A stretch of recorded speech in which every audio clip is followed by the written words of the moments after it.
Hello everybody, welcome to Planet FPL, the world where everything revolves around Fantasy Premier League. My name's Suj. And my name is James. Let's do our FPL drafts.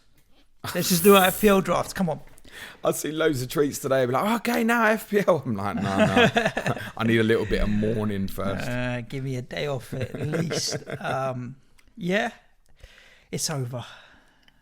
It's over. Arrivederci, as they say in Italy, isn't it? Yes. Ciao, ciao.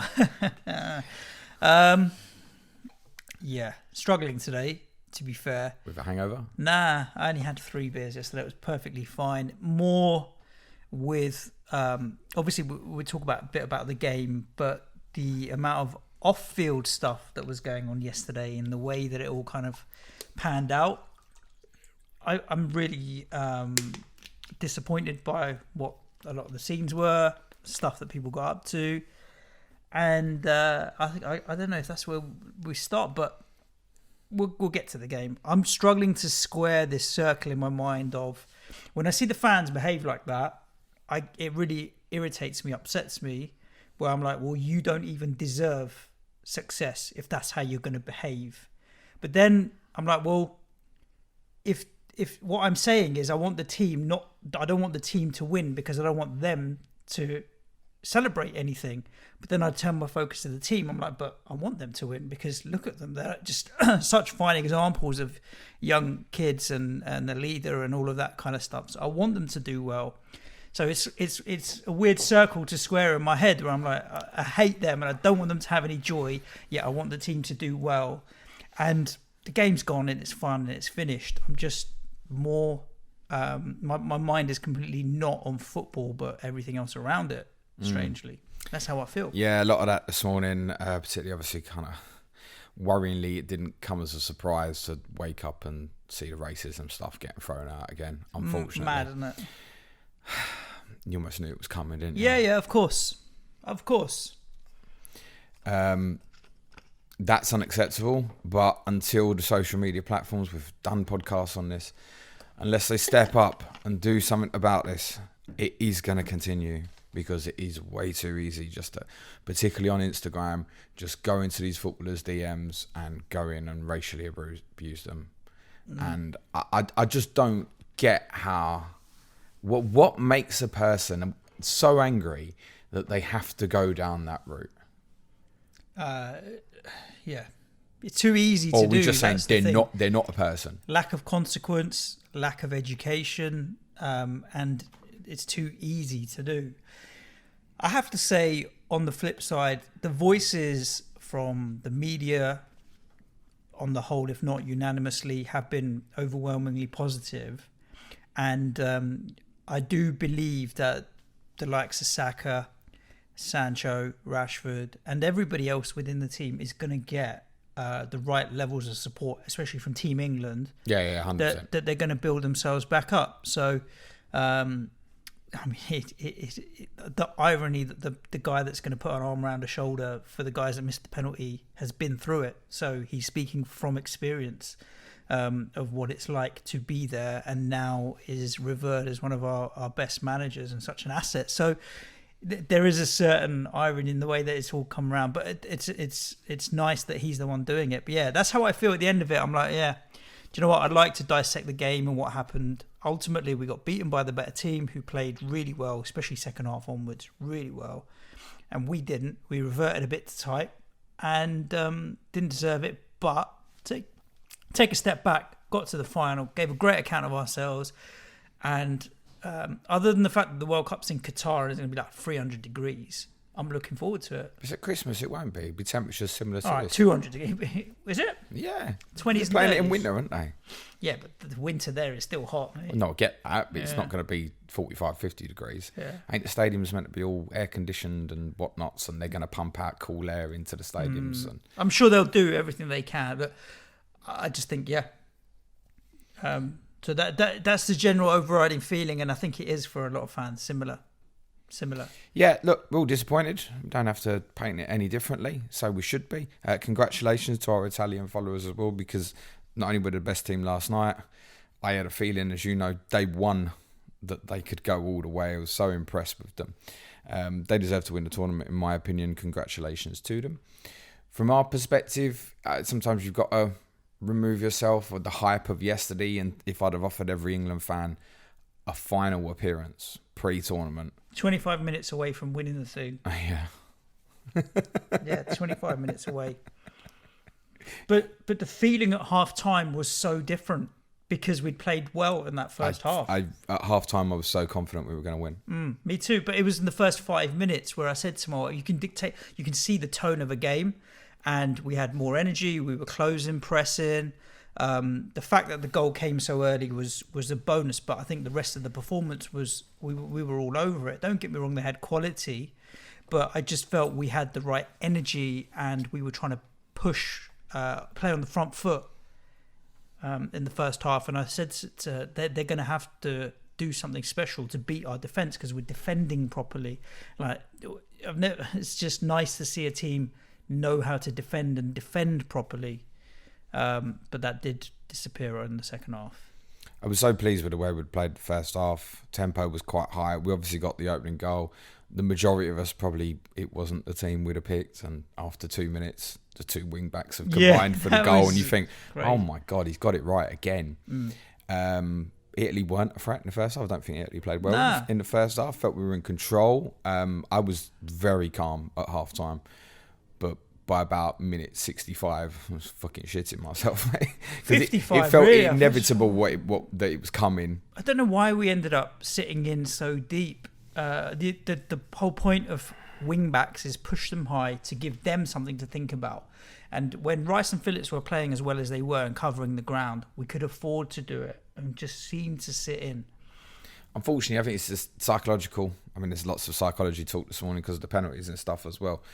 But Southgate spoke after the game about his regret was obviously England didn't keep the ball well enough in the second half. And actually, I think if when we'd got it, we'd have passed the ball better, because it's always a problem for us, ball retention. We always speak about it. Then we might have got ourselves in a better position. It systematically didn't really change first after second. Italy obviously tweaked a couple of things, like putting Insigne through the middle. They kept kind of changing little things every now and again. And Chiesa, when he moved to the left, it was a big threat, wasn't he? Danger. Yeah, massive. Yeah, absolute. In the first half, I really felt one of the things that England did well was in and around the halfway line when they received the ball, and even Kane when he dropped in deep, or whether it was Rice who did it particularly well, was taking the ball on the half turn and going at them.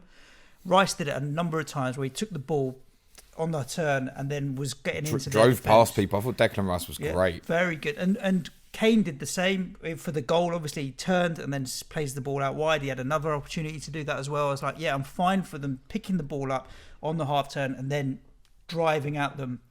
All stopped. Just completely stopped. I was like, I didn't see how we were going to hurt them anymore. Well, eventually, the concern about the system we played was, I think we all had it, was we're going to be a man short in midfield. Now, the pressing and the energy of Rice, Phillips and Sterling and Mount kind of took occasions to turns to drop in at certain points. There was one point they finally got Barella into space late in the first half. That kind of pass that we spoke about so much. And he's got a shot away from 25 yards that wasn't threatening. It's Sterling that's gone to close him. And there was an inevitability, I think, as minds tire, legs tire, that they were going to start finding spaces a little bit easier. That said, it's easy to be Mr. Hindsight. We ended up not winning the game because we conceded from a melee in the penalty area from a corner, which you'd like to think is one of our strengths.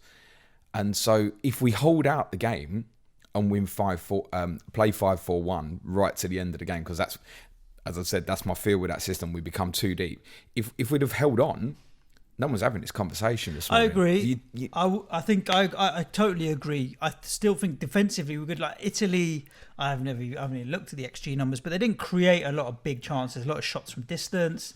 They weren't creating opportunity after opportunity or carving us open. In the first half, they never hurt us at all. But then, I mean, they had a lot of shots from distance. But I mean, like what you said about Chiesa, when he came in inside a few times, you thought there was he's going to score in a minute. Danger. But we ended up defending well. And the thing is, if it had changed to a back four at 1-0 and then someone gets in behind or in between fullbacks and centre backs, everyone will scream and say, what did you take a defender of? And it was kind of obvious we needed an extra man in midfield. I think for me, simply would have been drop Mason Mount in deeper. I don't think he had his best night. or take him off and put Henderson in there with Phillips and Rice and play them as a flat three and just get Sterling to play off Kane and try and ride the wave of it that way. Obviously, he's waited too long and he's changed it. Yeah, after they've scored. The disappointment when you sit in deep, obviously you want to have some threat on the counter, but nothing. And it's like, I don't mind sitting in deep because we've got players like Sterling and Kane can pick a pass. We might hit them on the counter. It didn't happen. The other thing is getting Jack on earlier, Grealish, because he gives you that respite where he wins fouls and stuff. And it really is, call it dark arts, if you will, of winding down the clock. He's so good at it. I would have brought him on for Mason Mount a lot earlier, young Jack, because he's just so good at that. Agreed. I don't understand why the substitutions particularly. I get the Saka substitution, but I don't know why Rice. I thought it was the wrong change. It was for me as well, but I understand it. I think what it was, he thought, well, if I go Saka, kind of what we explained pre-Denmark, then you can shift the system. And I think he was thinking, well, if we go 2-1, I can go to a back five again, and Saka can just kind of play right back or so. In the case of Declan Rice, I think it was fatigue, mate. Really? Yeah, I think so. so. As much as just knackered? I think so.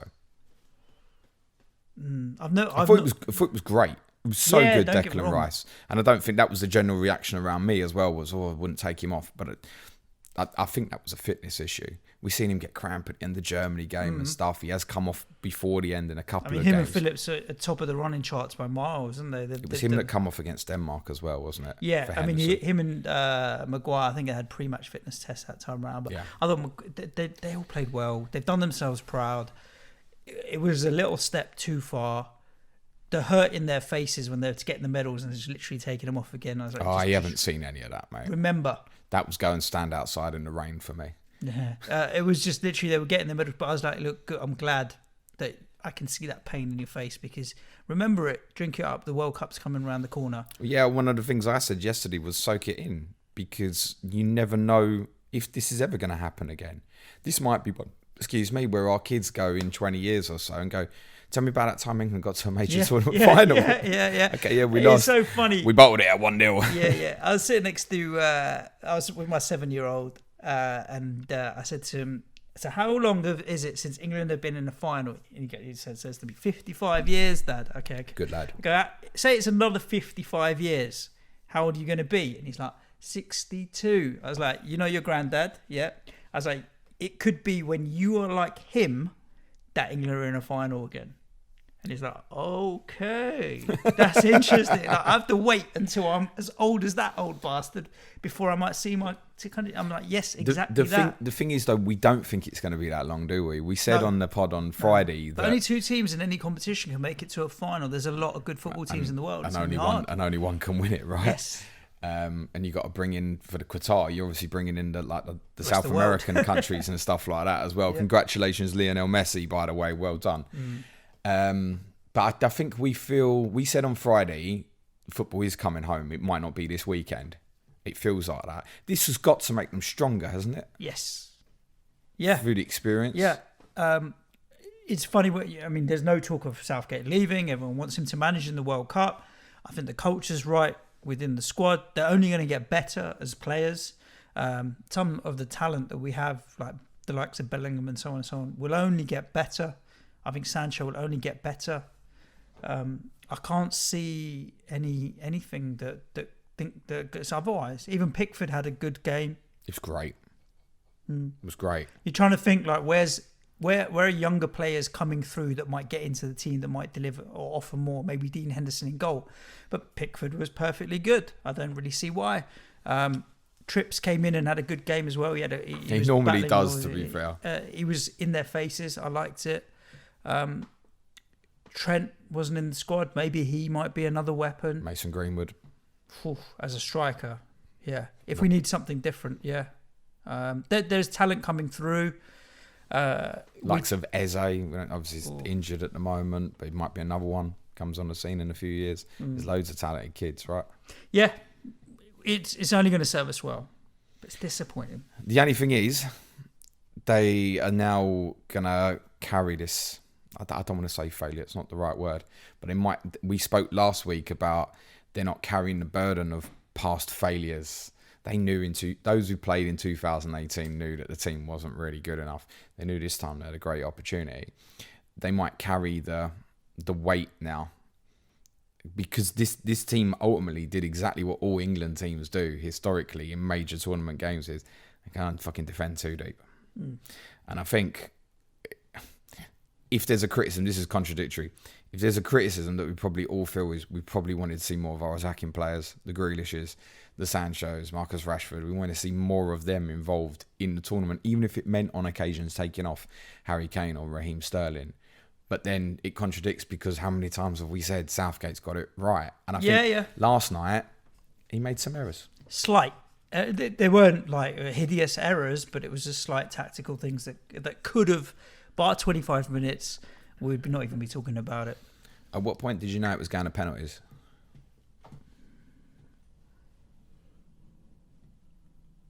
I'd say start of extra time.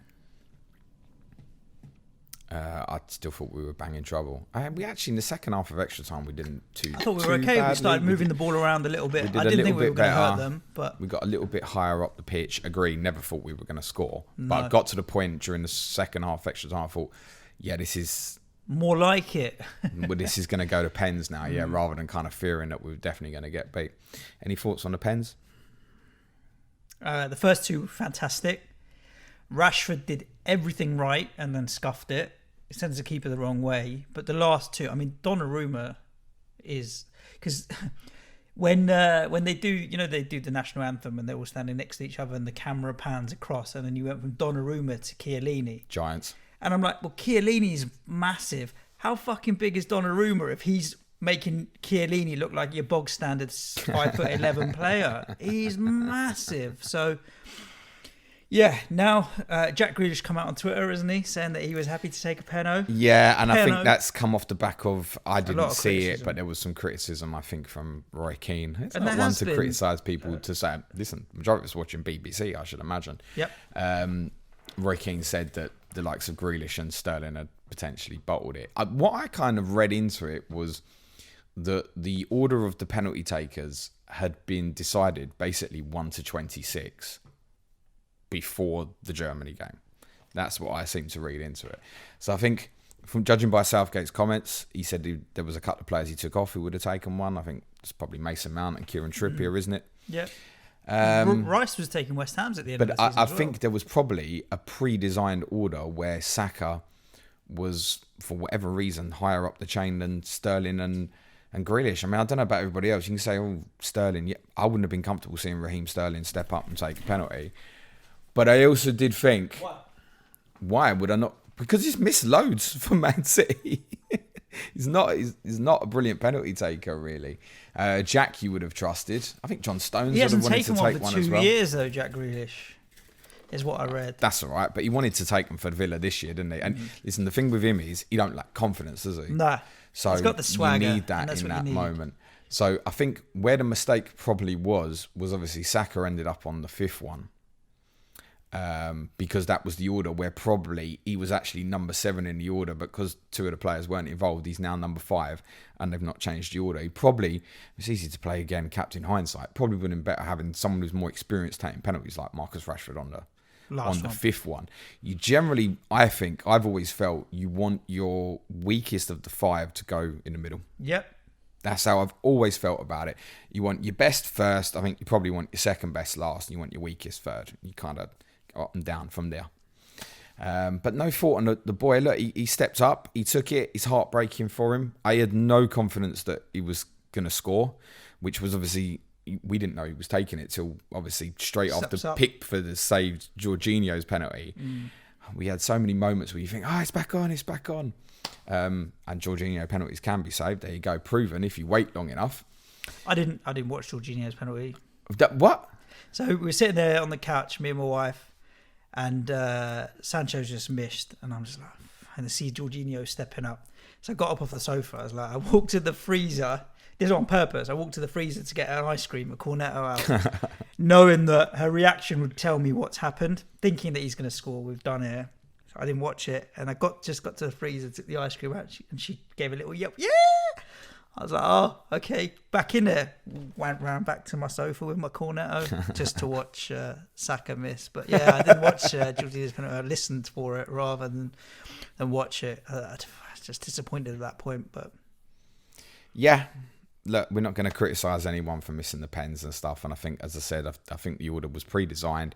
It's something they'll probably look at and learn from for future experience. I should imagine this team is constantly learning. That includes the manager. I have seen some people this morning say that the manager should probably get the boot, which is laughable. I don't get it. I really don't get it. It's a semi-final and final in his first two major tournaments for England. What do we want? I know we obviously want to win the tournament, but we've had 50 years of shit and nothing, right? Yeah. 2 tournaments where we were close, 1990 and 1996, we actually cleared the semi-final hurdle. And yes, we know the draw was beneficial for England. The draw might be beneficial for us again in 3 years. Is it 3 years? No, next year, isn't it? I suspect it won't be. no. We'll probably get done badly with the draw now because we're due to obviously have a bad run with it now. But I trust them defensively to keep it tight. The overriding feeling is pride, right? Oh, massively. Like, I look at those players and I respect them and I'm proud of them. Yeah. 100%. I look at Gareth Southgate and just he's a leader that you look up to and want to follow. So we've got a national team that we are definitely 100% proud of. Which is at odds with not being proud of ourselves. Yeah. What do we do about that? I don't know what you can do, mate. What? I don't know what you can do. In what planet is it sensible to storm a ground and try and get in? And the number of fans did, right? I don't know how many in total got in. I know there's 49 arrests. 49 arrests. Which is quite sizable for a football 50 match. people to get in is a lot. Yeah, it's not. Many of us would have seen the scenes down Wembley at like 1 o'clock and it was already rammed. And I'm thinking there's got to be guys down there and waiting for the turnstiles to open and they're going to go for it. And that's obviously what happened, wasn't it? So I don't know how they managed to break through. Do you think it was organised? It wasn't just because for 50 to get through, 500 got to try. Oh yeah, I mean, I don't know if it was organised to the extent of okay, try here. We don't know. I guess in hindsight, did this happen at other games? Because we said like it looked way more than 60,000 against Denmark as well. So was this happening in midweek and not getting picked up? Perhaps. I think it would have got picked up with the amount of stuff I've seen. I went out about 3:30, and I overheard a group of lads on a train who didn't have tickets who were talking about getting in the ground. Oh wow. And at the time, I didn't think nothing of it because I just thought, yeah, good luck with that. You ain't going to fucking do it. But it does seem like there was some planning potentially, or people knew. I was hearing stories of it was quite easy to screenshot tickets and share them around and stuff like that. And there wasn't great checks on the turnstiles. I hope that everybody who did get a ticket got in and enjoyed the experience and didn't get caught up with the nonsense that was happening, both at Wembley and in other places such as Leicester Square as well. We just fucking trashed it, and yeah. Why do we have to be like that? I don't get it, James. I don't even know why I'm saying we. And that's the ironic thing, right? I watched your video for the patrons that you recorded at 11, 12? Drunk. Yeah. About 1 o'clock. 1 o'clock? Yeah. You're still out till then, eh? Well, to be honest, I had a table booked in Belushi's in London Bridge. Yeah. Way too chaotic. And if I'd have been single back in the day, I'd have enjoyed it. Not so much now. 7 to 11 at the table, but so anyway, we lost. I think I'm gonna fuck off home. I was with a group of 4. 2 lads went. Was left with one other. Checked the tab because I had to pay 220 quid or something. Which obviously came off your tab. So I thought we'd probably done the tab. Went up to your man and said, anything left on the tab? He said, yeah, 67 quid. Okay. I've now got to drink 67 quid worth of fucking drink, can I? Fuck it. You ain't getting it back. You couldn't say, give me my 67 quid. Yeah. Eat it somehow. So the vodka came out, didn't it? Yeah. Bad Bottle news. service, sparklers and all that. Everyone's thinking, who are you getting bottles out at this time when we've just lost the game of football? I came out the pub. Yeah. And there was queues for like kebab shops and whatnot. So I rammed. I was thinking, that's going to be like a 20-minute queue. Fuck that. I'll go across the bridge. I'll find something else. Fucking hell. I walked past Shoreditch, mate, trying to find something to eat. And I really wish I hadn't ate it because it's, bad. messy night. I got in about 3, mate. Wow. And then my son woke me up at 5 this morning. I'm a bit short of sleep. We'll just say chat for now. James can't sleep. We've got to get a pod out, and we, yeah.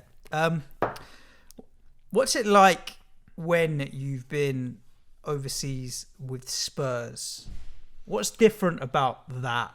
Because even now I look at it and I'm like, why do I want to associate with English football fans? Like West Ham are going Europe next year. I mean, I love the thought of going and taking one of my boys, the older one, even thinking about going to the game yesterday. I'm like, imagine if I'd have managed to get tickets and took my son and this is the stuff that he saw. Unfortunately, for yourself, like West Ham obviously going into Europe this year for the first time in, I don't know, 10, 15 years or whatever, right? It's going to be fucking party time for a lot of these guys, isn't it? Going to these exotic places that no one's ever heard of, probably. And they're going to go out and treat it as a piss up, aren't they? And they're going to go over the top, unfortunately. Yeah. At least in the early Drinking's stages. Fine. It's the OTT nature of it. It's stupid. Yes. And trashing places and just behaving like animals. I'm almost like, I don't want to go. I've got no desire to want to go. No, I understand that. I wouldn't be taking your boy abroad on the No.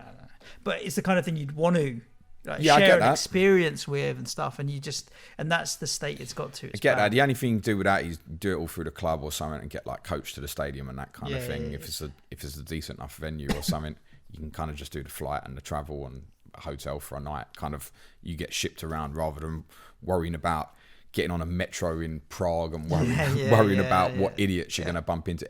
Every football club has their idiots, and what happened yesterday is all the idiots from all the football clubs all got fucking together, didn't they?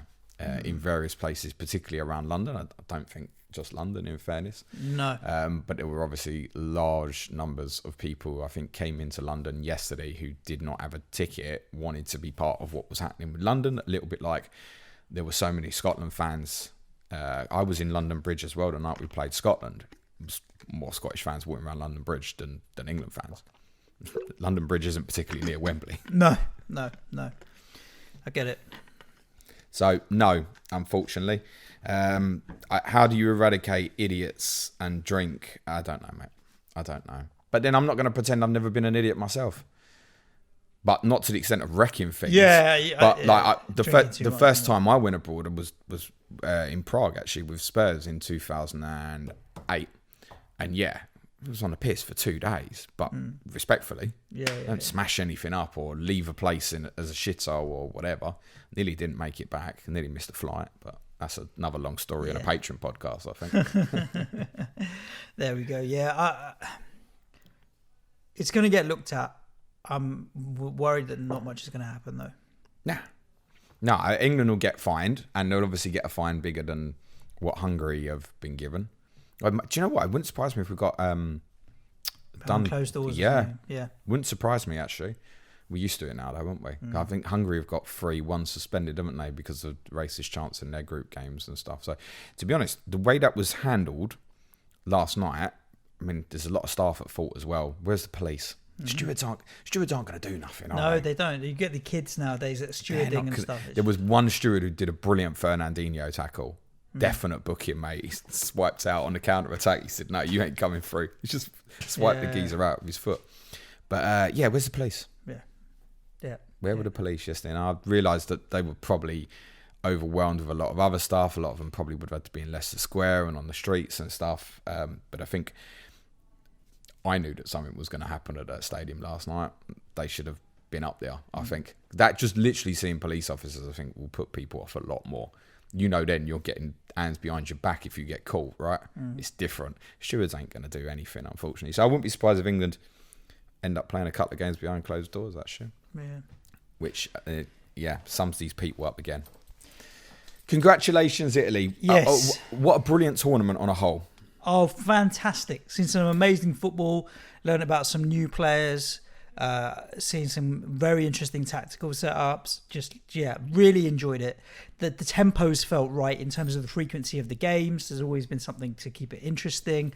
I think everybody from a fantasy point of view was an absolute blowout yesterday. How did you finish? 33 points yesterday. I should tell you how I finished. Because 60k or something. Who? You? Yeah. Rubbish. Because it got quite flat towards the end. But I finished, I want to say 750th. I think I Oh, finished. nice. It's not too bad. Who did you captain? What do you mean it's not too bad? It's great, mate. Who I did you finished captain? 750th.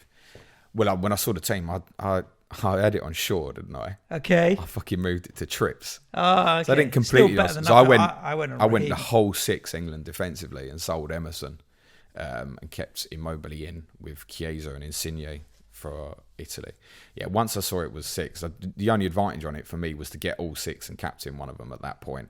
So, yeah, captain trips. I mean, it turned up with an assist. So yeah, it's not decent too enough. bad. 5 points compared to, I think it was 6 for Shaw, wasn't it? I ended up captaining Raheem Sterling, but I bought Trippier as well. I bought Chiesa. I bought Declan Rice. I bought Harry Maguire. What did you buy Declan Rice for? Because He's I my could. boy, innit? Yeah, He's my boy. just because I could. I was like, I'm not going to... He was on the bench, to be fair. I didn't play him. But I only needed 2 or 3 players to get my team up and running. So everyone's team's very similar, right? It depends if you managed to captain the right player who scored or assisted, quid in. And if you didn't, we all scored the same. Yeah, it was Shaw and Bonucci captainers were obviously or owners of both were the winners last night. You're never going to have big differences because everyone's got near enough the same team, haven't they? So Yeah. I think the lesson learned on this format is kind of what we thought before the start.